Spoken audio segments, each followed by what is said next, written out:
Greg, what does someone need to know and what skills do they need to have before they can activate self-healing at will?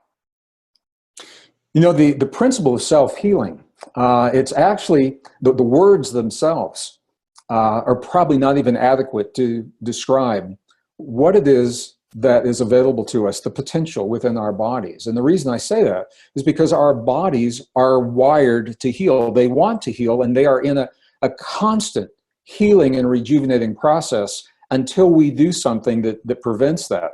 You know, there was a saying when I was a kid. I was born and raised in a rural community, very conservative rural community in the Midwest, upper northern Missouri, back in the 1950s and the 60s.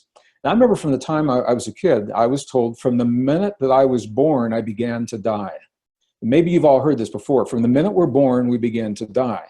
Now, I understand the intent underlying this.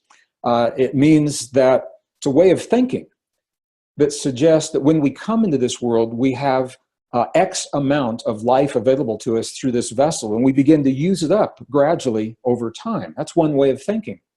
The new science and our most cherished and ancient spiritual traditions give us another way of thinking. They say we come into this world, we have this vessel, but rather than using up a finite amount of life over time, that we constantly replenish our vessel through self-regulation of healing and of rejuvenation. Now we know that every cell in our body, the DNA, is actually designed to heal, reverse damage, and regenerate itself through very precise enzymes that we activate through the choices that we make in our lives, consciously or subconsciously. So it's a long answer to a short question. The bottom line is we have everything we need. It's a shift in perception. It's a shift in thinking that we, from the moment we're born, we begin to heal. And that is what I'm going to invite you to take away from this conversation right now.